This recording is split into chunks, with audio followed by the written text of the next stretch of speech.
Hello, today I'm gonna read part 2 of this book that's called Goldy Superhamster. And I have read it to chapter 5, I think. Was it chapter 5? Yes, I did to chapter 5. What is called? I speak to, I think. I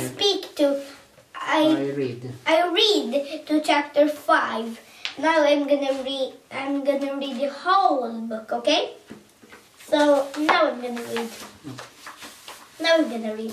Adventures with Ludo. Eventually I was ready to text Ludo. I typed, "Hi Ludo, don't be sad, I'm your friend."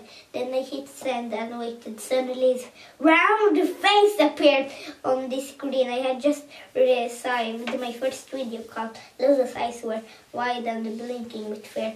"Who is that?" he said. "Eek," I answered. He didn't seem to understand. I could see him trembling. He looked as if he had just seen a lion. "Meek," said. It was my first word, or nearly. I tried again. "Meek! Goldy!" I squeaked. "What's happening?" he gasped, peering at the screen. "Who are you? Leave me alone." Where I called for help. No, plead.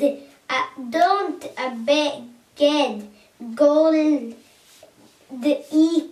Goldy, is that really you? It can't be. "Ow, Daddy," I said. Wow, talking was hard. "Goldy, did you just speak to me?"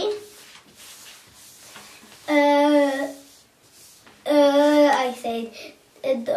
Dory, if I adored you, I was really having trouble with sounds, but I want to. The Okie died. "Will you take me outside?" he said. You want me to take you outside now? Are you kidding? Is the middle of the night. Where are you now? I was trying to explain that I was standing on a stool in the living room, but at that moment it was too much for me. It didn't matter, thought, and grabbed me and rubbed me against his cheek. "Oh, Goldy," said, wetting me with his ears. "This is unbelievable.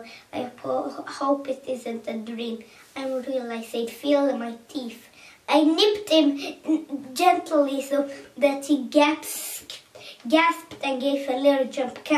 "And we hurry up," I begged. "Out," she whispered with a little laugh. "Okay, that's real enough. Wow, is the most fantastic thing that ever happened to me. And do you really want me to show you around outside? Well, come on, if we are going to do that. I need to get dressed."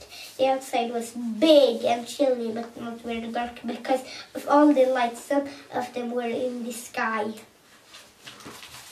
Ludo tucked me to the side of his woolly hat so I could see where we were going. Different scenes were coming at me thick and fast. And now and then we could hear a roar from one of the huge creatures on wheels that lit up in the wide strip in front of us with their bright eyes. "Got to be careful crossing the road," Ludo muttered, half to me and half to himself, because of the cars. Cars! So that's what they were. We reached the other side. Then I felt more danger. "Look out, Ludo," I warned. He stopped and spun around so fast that he shook me out of his hat. He tried to catch me and break my fall, but still I hit the ground hard. "Run!" I squealed. "What's the matter? Is it the course?" cried Ludo, falling to his knees beside me. enemy, I squeaked and ran for my life along the gutter. Unfortunately, I didn't know about drains. In my panic, I rushed blindly towards one. The second before I plunged to my death, Ludo dived full length and scooped me up and thought my heart would burst with terror. We must have felt it flutter as he held me tight. Be careful, he whispered. What was it that scared you? Behind you, I stammered. Wow, a fox, he exclaimed. Looking back over at his shoulder, his voice was full of wonder. What a beauty, he said. I never thought I'd see one of those and tame. It's running through the park. Look, let's follow it and see where it goes. I knew now that I was safe with Ludo. I was slowly feeling the wind in my fur as he ran over the grass in the dark and desert park. The fox was far too quick for him. Of course, Ludo was soon out of breath. He sat down panting, but I soon smelled something else interesting. Have you seen one of those? I asked, still having trouble saying. Ludo couldn't see anything properly in the gloom. Suddenly they spotted what I was talking about. You mean under the roundabout? Oh my goodness, a hedgehog, so cute. When the prickly little thing scuttled away and hid under a bush, Ludo decided to try out the roundabout. Hoo! He cried. I thought it was fun too, a bit like my whiz wheel. I made your head spin in a good way. Ludo took me for a ride on everything. The slide, the swings, the seesaw, the climbing frame, the tightrope. I had never seen such happiness. We must come here again, he panted. But now what I could really like is a hamburger. 6. A disappointment.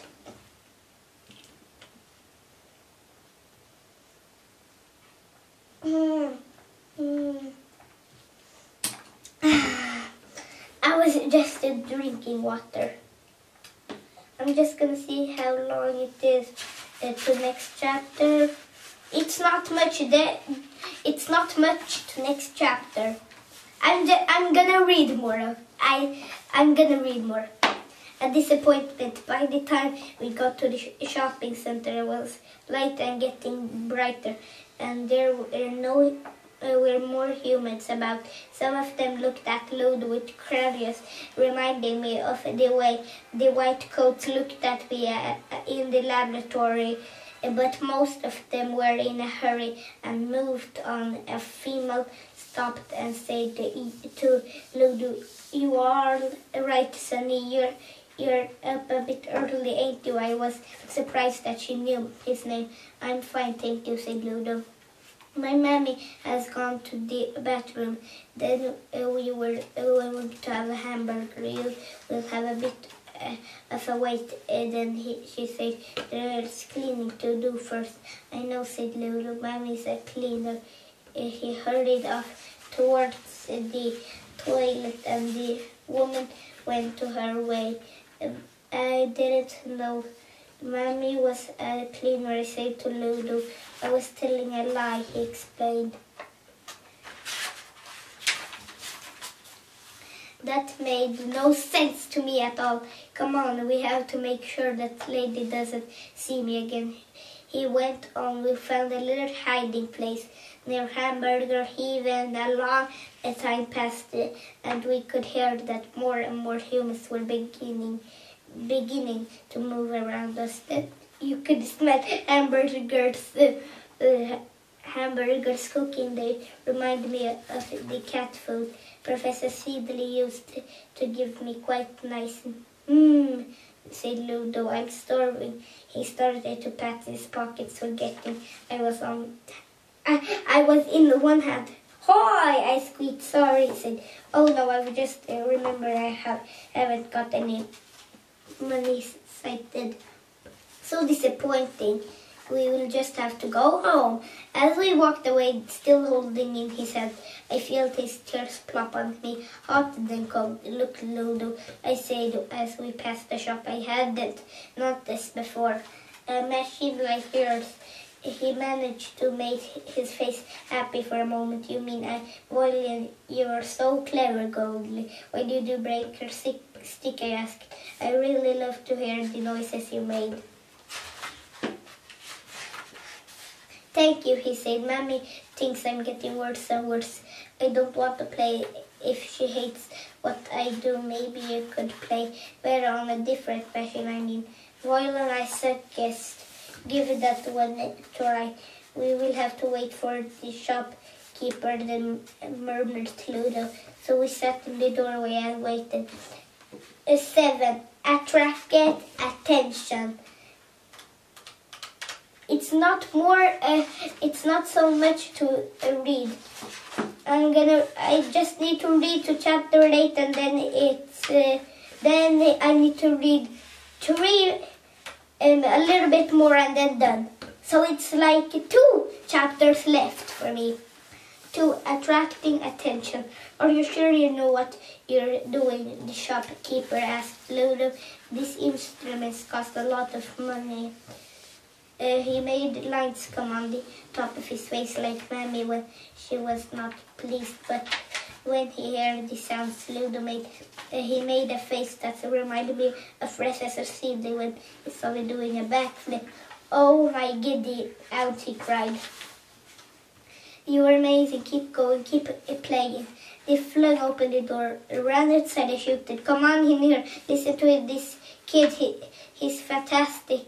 I never heard anything like it in my life. I crouched on top of the piano where Ludo had placed me and made myself small. I was tempted, a squeal, and dance and do head spins, but this was Ludo's moment, not a time for me to be amazing. And 1 by 1 and 2 by 2 humans came and filled the shop. When the shop was full, they packed into the doorway, and before long a great crowd gathered and gazed in through the window. Ludo closed his eyes, and the violin poured out the sound that trembled like the warm lights in the outside sky.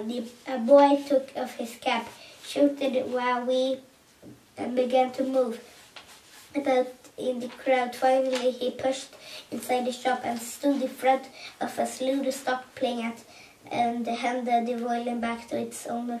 There was a noise like thunder. I was scared, but it was only the humans smacking their hands together. Here you go, mate, said the boy. I collected this for you. I didn't know what else to do. You're a brilliant, you are. And he tipped a heap of coins on the piano stool. I wish I could play the violin like that, he said. Thank you, it takes practice. That's all, said Ludo. His eyes were shining with happiness.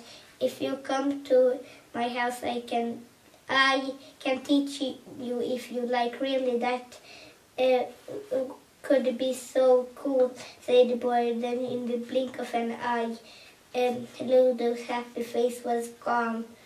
Because when he looked up, there stood Professor Seedley and Mammy.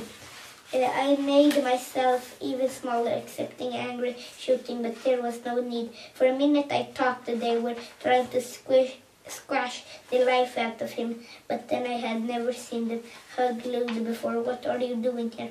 Ludo asked Professor Seedley gently. We thought we lost you. We were so afraid, wailed Mammy. I was too strict about your food, said Professor Seedley. Forgive me. Please don't hate us. We just wanted you to be the best violin player in the world, added Mammy. I thought I had ruined everything by pushing you too hard, but just now you played like an angel. How is it possible? I don't hate you, said Ludo. I know you want the best for me. I needed a chance.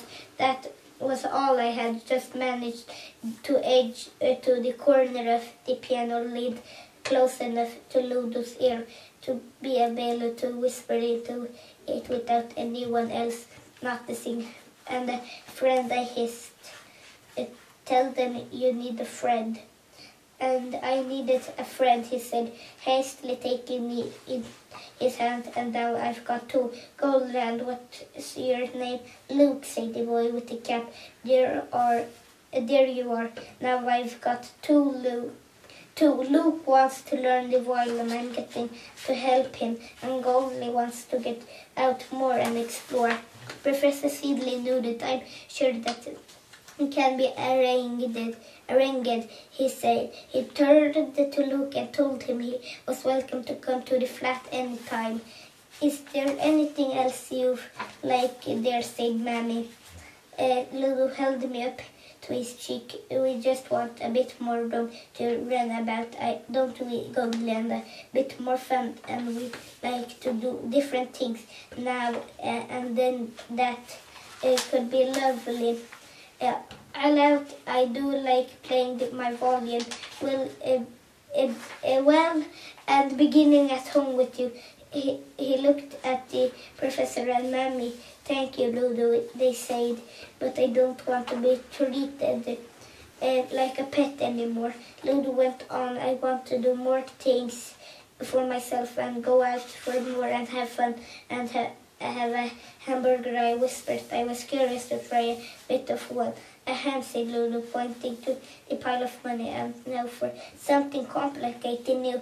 Now that I'm rich, I could like to treat everybody to a hamburger.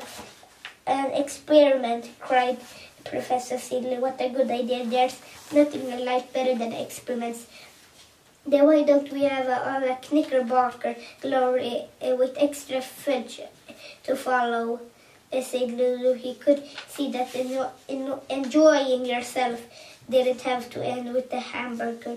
I'm sorry to say that I don't have the right words to describe the look on the faces of all the people who were listening. Let's just say that it was something like beautiful music.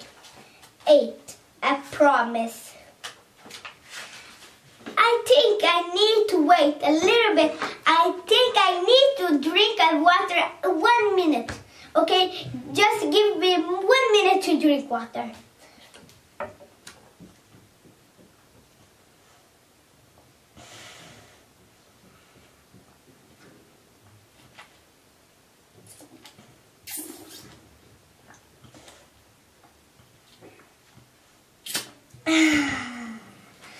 Now I can read.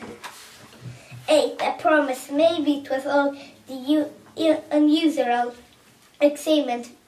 Maybe it was the nibble of hamburger that Ludo slipped me while we were sitting at the table with hamburger heaven. Anyway, I couldn't stop myself. I had been quiet for too long. It was my turn to show how amazing I could be. I jumped on the table and danced around the ketchup bottle on my hind legs. Then I stood on the pepper pot, whistling the tune of Mozart Mozart's eine kleine Nacht music while I juggled 5 sugar lumps.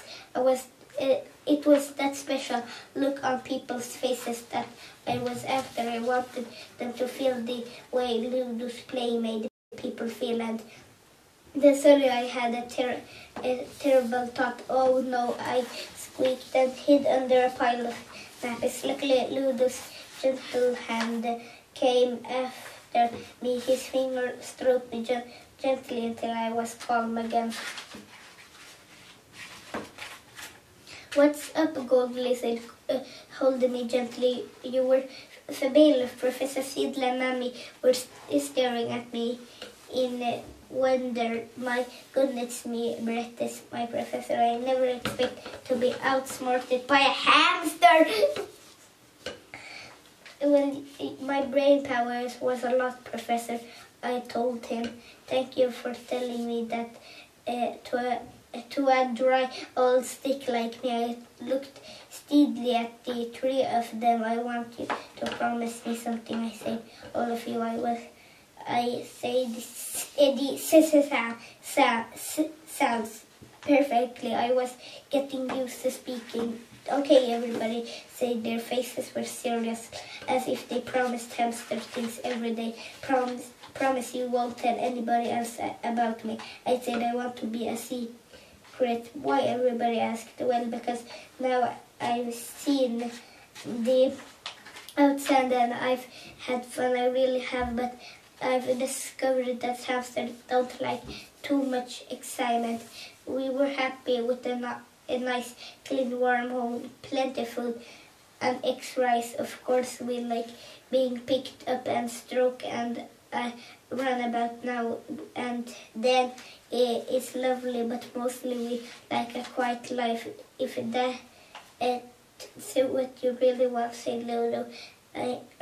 It really is, I say. So they all promised not to tell anybody else about me being a genius, and so far neither of us has had anything to complain about since. That was all for this book, and I hope you enjoyed these 2 videos about this book. And this book was good, fun, easy to read, and interesting. And my best character was the hamster. That was my best character, and bye-bye.